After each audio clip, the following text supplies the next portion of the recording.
Hello, listening friends. नमस्कार श्रोता मित्रों, It's a delight for us to know that you have tuned in, हम ये जानकर खुश हैं कि आप इस कार्यक्रम को सुन रहे हैं and we look forward to hearing from you. और हमें आपसे सुनने की प्रतीक्षा है। Today we'll begin a series of messages entitled The Portrait of a Hero. आज हम एक नायक की चित्रकला नामक संदेश श्रृंखला प्रारंभ करने जा रहे हैं। It appears that we live in an age without great heroes. ऐसा लगता है कि हम एक ऐसे समय में जी रहे हैं जहां महान नायकों की कमी है। Today, many young people have enshrined movie stars and singers as their heroes. आज बहुत सारे जवान लोगों के नायक फिल्मी कलाकार और गायक हैं।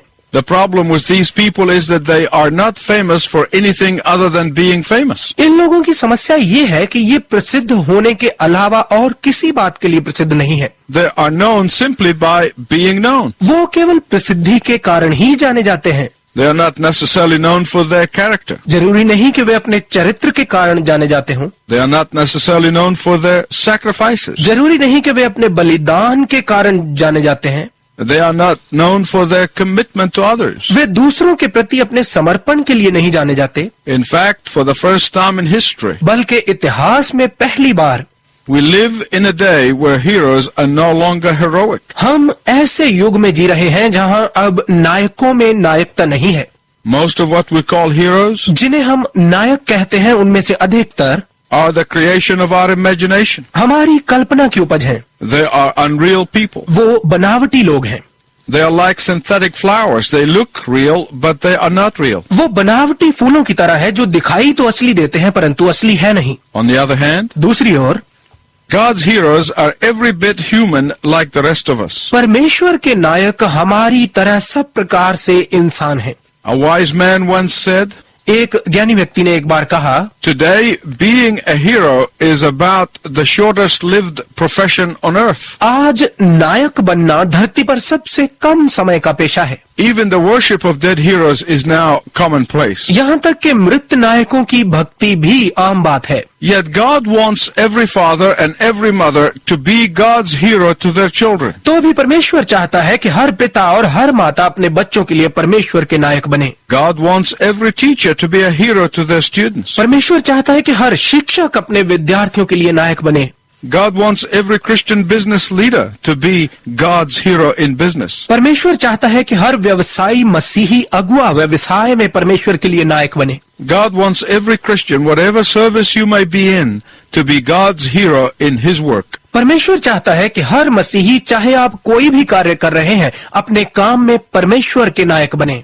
In short, God wants every believer, young or old, to be a hero for God. कम शब्दों में कहें तो परमेश्वर चाहता है कि प्रत्येक विश्वासी चाहे वो बूढ़ा हो या जवान हो परमेश्वर के लिए एक नायक बने। A dear friend of mine told me a few years ago, मेरे एक प्रिय मित्र ने कुछ वर्ष पहले मुझे बताया, if fathers want to be heroes to their children, they have to commit to 3 things. यदि पिता अपने बच्चों के लिए नायक बनना चाहते हैं तो उन्हें 3 काम करने होंगे। First, पहला, humility, Namrata, giving God credit for their accomplishments. अपनी प्राप्तियों का श्रेय परमेश्वर को देना। Second, दूसरा, loving their wives. अपनी पत्नियों से प्रेम करना। Thirdly, तीसरा, giving time and attention to their children. अपने बच्चों की सुनना और उनके साथ समय बिताना। The one thing you see as we look through the life of Moses मूसा के जीवन को देखते हुए एक बात जो आप देखते हैं is that he was not perfect. वो ये है कि वो सिद्ध नहीं था।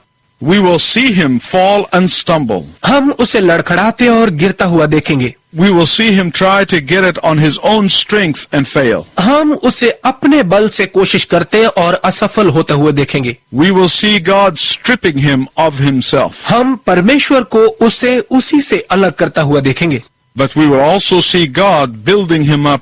परंतु हम परमेश्वर को उसे निर्मित करते हुए भी देखेंगे। We will see him learning to walk in the power of God and not his own power. हम उसे उसकी अपनी शक्ति छोड़कर परमेश्वर की सामर्थ्य में चलना सीखते हुए देखेंगे। We will see him accomplish the impossible. हम उसे असंभव कार्य को पूरा करते हुए देखेंगे। But most of all, we will see him frustrated and impatient. परंतु सबसे बढ़कर हम उसे निराश और उतावला देखेंगे। and even wishing he wasn't God's hero. और यहाँ तक कि काश वो परमेश्वर के लिए नायक ना बनता। In other words, we will see a man in every sense of the word, दूसरे शब्दों में हम एक मनुष्य को वचन की हर दृष्टि से देखेंगे। a man with human weaknesses, totally trusting in God's strength. एक व्यक्ति मानवीय कमजोरियों के साथ पूर्ण रूप से परमेश्वर की सामर्थ्य पर भरोसा रखे हुए।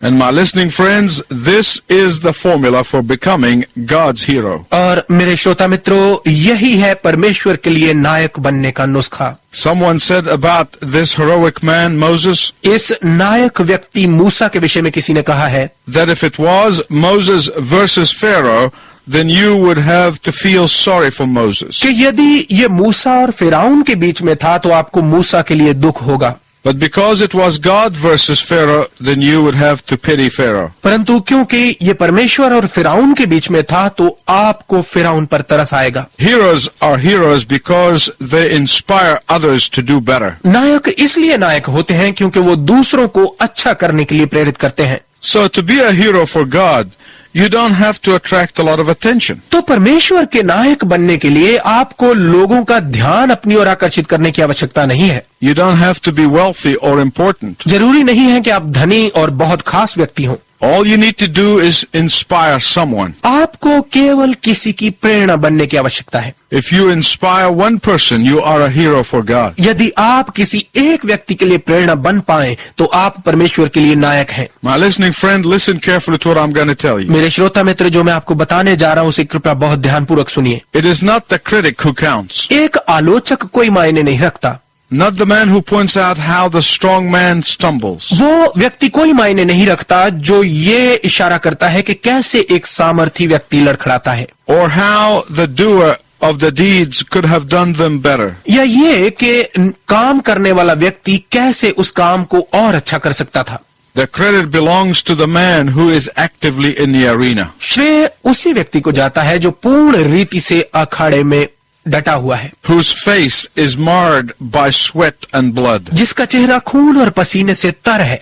The man who strives valiantly. वो व्यक्ति जो बहादुरी से मुकाबला कर रहा है। Moses was that man. मूसा ऐसा व्यक्ति था And that is why Moses' name is mentioned 700 times in the Bible. और इसीलिए मूसा के नाम का जिक्र बाइबल में 700 बार किया गया है। Before Stephen was stoned to death in the book of Acts, प्रेरितों के काम की पुस्तक में इस्तीफान को पथराव कर मार दिए जाने से पहले he gives a speech. वो एक व्याख्यान देता है। In his speech, he divides Moses' life into 3 segments. अपने इस व्याख्यान में वो मूसा के जीवन को 3 भागों में बांटता है। The first 40 years of Moses' life where he grew up in Pharaoh's palace. मूसा के जीवन के पहले 40 साल का भाग है फिरौन के महल में उसका बड़ा होना, Where he learned something. जहां उसने कुछ सीखा। The second 40 years of Moses' life were spent in the desert. मूसा के जीवन के दूसरे 40 साल रेगिस्तान में बीते And there he learned that he was nothing. और वहां उसने सीखा कि वो कुछ नहीं है। The third 40 years, Moses lived in the wilderness. मूसा के जीवन के तीसरे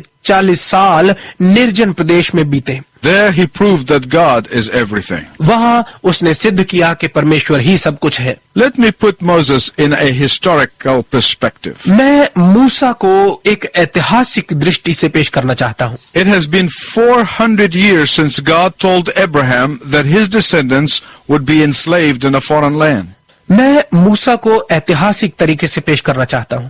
It has been 400 years since God told Abraham that his descendants would be enslaved in a foreign land. इस बात को 400 साल बीत चुके थे जब परमेश्वर ने अब्राहम को बताया था कि उसके वंशज एक दूसरे देश में गुलाम बनकर रहेंगे। God told Abraham that after 400 years he would rescue them. परमेश्वर ने अब्राहम से कहा था कि 400 साल बाद वो उन्हें छुड़ा लेगा। You can read about this in Genesis chapter 15 beginning at verse 13. आप इस बारे में उत्पत्ति की पुस्तक 15 अध्याय के 13 पद से आगे पढ़ सकते हैं। Abraham's great grandson Joseph Abraham के परपोते यूसुफ को gets sold into slavery in Egypt by his jealous and envious brothers. उसके ईर्ष्यालु और संदेही भाइयों ने मिस्र में गुलाम होने के लिए बेच दिया।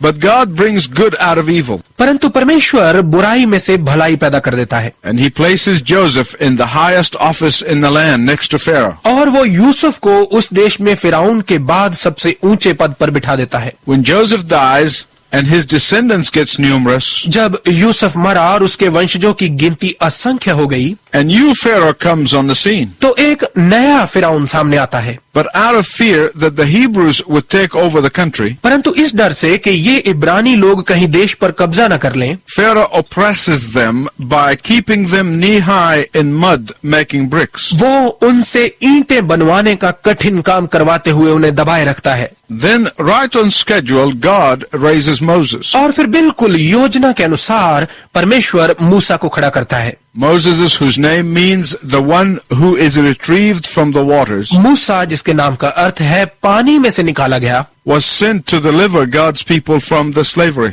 उसे भेजा गया कि वो परमेश्वर के लोगों को दासता से छुड़ाए। In doing so, Moses pays a hefty price. ऐसा करते हुए मूसा एक बड़ी कीमत अदा करता है। For his obedience, he sacrifices comfort and wealth and power and prestige. अपनी आज्ञाकारिता के लिए वो अपने आराम, शोहरत, शक्ति और सम्मान का बलिदान कर देता है। Moses turns his back on all of the splendor and the glories of the superpower of the day. मूसा उस समय की सबसे बड़ी महाशक्ति की महिमा और वैभव से मुंह मोड़ लेता है।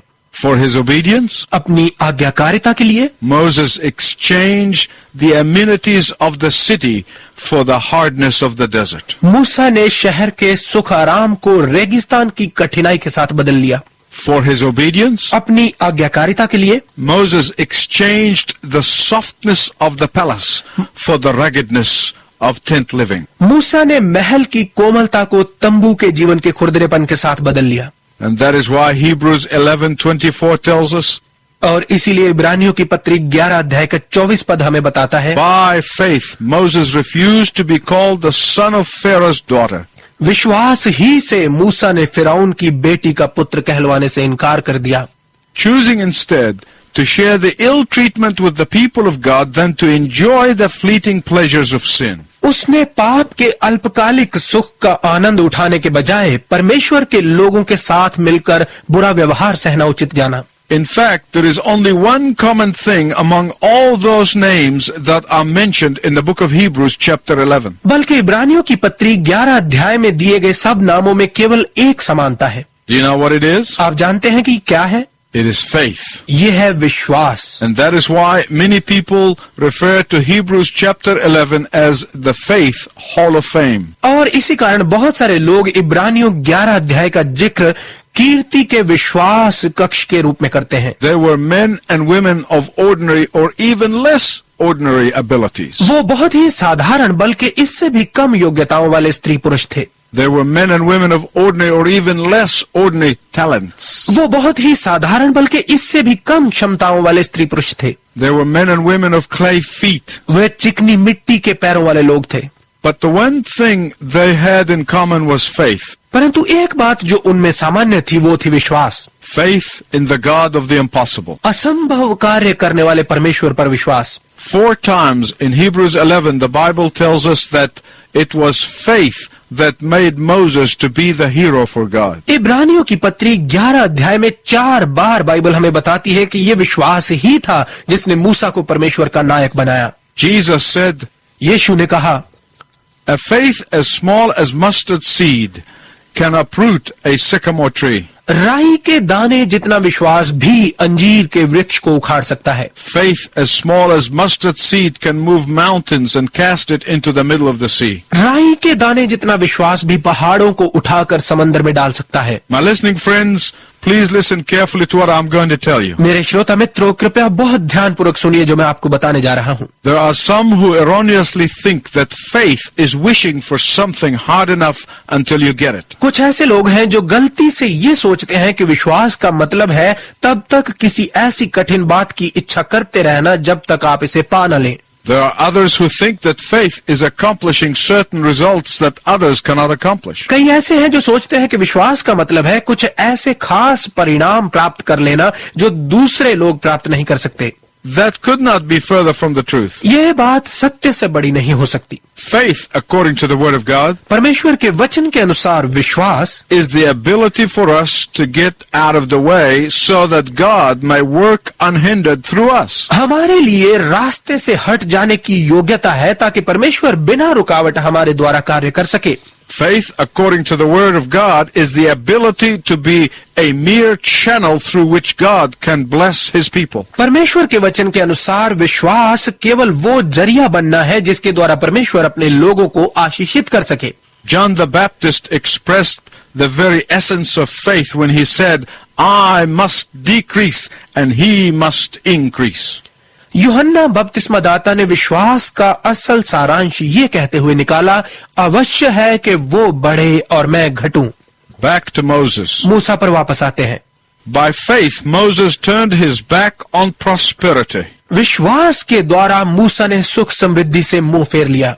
By faith, Moses renounced his adopted grandfather, the great Pharaoh. विश्वास ही से मूसा ने अपने स्वीकृत नाना महान फिरौन से संबंध तोड़ लिया, who was the most powerful man in the world at that time. जो कि उस वक्त संसार का सबसे शक्तिशाली व्यक्ति था। By faith, Moses chose to identify with the slave nation rather than the ruling class. विश्वास ही से मूसा ने शासक वर्ग के बजाय गुलाम जाति के साथ पहचाने जाना चुना। Moses' faith does not make sense to the world's value. मूसा का विश्वास संसार की मान्यताओं की समझ से बाहर है। Moses could have rationalized where he was to himself by saying, I could do much more for the Israelites by remaining in Pharaoh's court and using my influence there. मूसा जहां पर था वो ये कहते हुए अपने आप को वहां सही ठहरा सकता था कि मैं फिरौन के दरबार में रहकर और वहां अपने प्रभाव का इस्तेमाल कर इसराइलियों के लिए ज्यादा मददगार साबित हो सकता हूं। But for Moses to do that would have been a sin. परंतु ऐसा करना मूसा के लिए पाप होता। The same rationalization is what some believers give for staying in a place of compromise. समझौते के स्थान में रहने के लिए कई विश्वासी यही कारण प्रस्तुत करते हैं। Moses' faith teaches us the real ingredients of biblical faith. मूसा का विश्वास हमें वचन के अनुसार विश्वास के सही तत्व सिखाता है। Do you know what they are? आप जानते हैं कि ये तत्व क्या है? There are 5 in number. ये संख्या में 5 है। Number 1, number 1, a sense of helplessness and nothingness. असहाय और शून्यता का एहसास। Second, दूसरा, an absolute assurance of being in God's plan. परमेश्वर की योजना में होने की पूर्ण निश्चितता। Third, तीसरा, being a willing channel. एक स्वइच्छित जरिया होना। Fourth, चौथा, feeding daily upon the promises of God. प्रतिदिन परमेश्वर की प्रतिज्ञाओं पर पलना। Fifth, daring to act when God says act regardless of our feelings. पांचवा, अपनी भावनाओं से अलग होकर वो कार्य करने को तैयार रहना जो परमेश्वर कहे कि ऐसा करो। Let's look at these very closely. आइए इन्हें और गहराई से देखें। First, a sense of emptiness and nothingness. सबसे पहले खाली और शून्यता का एहसास। Moses got a swollen head when he realized that he is to deliver the people out of slavery. मूसा आवेग से भर गया जब उसने ये जाना कि उसे लोगों को दासता से छुड़ाना है। So he tried to do it his way by killing another person. तो उसने अपने तरीके से ऐसा करने का प्रयत्न किया, दूसरे व्यक्ति को मारकर। He tried to force God's deliverance, उसने परमेश्वर के छुटकारे को थोपने का प्रयत्न किया, but he ended up in the desert for 40 years. परंतु इसका परिणाम ये निकला कि उसे 40 वर्ष तक रेगिस्तान में रहना पड़ा। And only when he emptied himself of himself, और केवल तब जब उसने खुद को खुद से खाली कर दिया, when he was reduced to nothing, जब वो बिल्कुल शून्य हो गया, God was ready to use him. तब परमेश्वर उसका प्रयोग करने के लिए तैयार था। When Moses heard God's voice in the burning bush, जब मूसा ने जलती हुई झाड़ी में से परमेश्वर की आवाज सुनी, when God revealed his plan, Moses was ready. जब परमेश्वर ने अपनी योजना प्रकट की तो मूसा तैयार था। But this time he was conscious of his own shortcoming. परंतु इस बार वो अपनी कमियों के बारे में जानता था। Which leads me thirdly to becoming a willing channel. ये बात मुझे तीसरे विचार की ओर ले आती है, जो है एक स्वेच्छित जरिया बनना। When you are full of your own plans and your own opinions, जब आप अपनी योजनाओं और अपने विचारों से भरे रहते हैं, God has a hard time getting through to you or getting you to listen to him. तो परमेश्वर के लिए आप तक पहुंचना या आपसे बात करना कठिन हो जाता है। Once you lay your plans aside, he will reveal his plan to you. एक बार जब आप अपनी योजनाओं को एक ओर रख देंगे तो वो अपनी योजना आप पर प्रकट करेगा। Only then will you become a channel for his plan. केवल तभी आप उसकी योजनाओं का जरिया बनेंगे। And the fourth thing is this. और चौथी बात ये है, Moses fed daily on the promises of God. मूसा प्रतिदिन परमेश्वर की प्रतिज्ञाओं से अपना भरण पोषण करता था। He was pleading those promises in prayer. वो प्रार्थना में उन प्रतिज्ञाओं के लिए निवेदन करता था। He trusted these promises with all of his heart. उसे पूर्ण हृदय से इन प्रतिज्ञाओं पर विश्वास था। These promises gave him the courage to leave behind the comfort of the familiar. इन प्रतिज्ञाओं ने उसे घनिष्ठता के सुख आराम को पीछे छोड़ And to face the danger of the new and the unknown. नए और अनजान रास्ते के खतरे का सामना करने का साहस दिया। Finally, faith will make you dare to do the impossible. अंत में विश्वास आपको असंभव कार्य करने का साहस देगा। Because it is not you, but God who will do the impossible through you. क्योंकि ये आप नहीं है परंतु परमेश्वर है जो आपके द्वारा असंभव कार्य को करेगा। If you are ready to become a person of faith. यदि आप विश्वास का व्यक्ति बनने के लिए तैयार हैं, And you can begin today by saying, God, I desire to be a person of faith. तो ये आप आज ही ये कहते हुए प्रारंभ कर सकते हैं, परमेश्वर मेरी इच्छा है कि मैं विश्वास का मनुष्य बन जाऊं। Until next time, I wish you God's richest blessing. अगले समय तक मैं आपके लिए परमेश्वर की उत्तम आशीष की कामना करता हूं।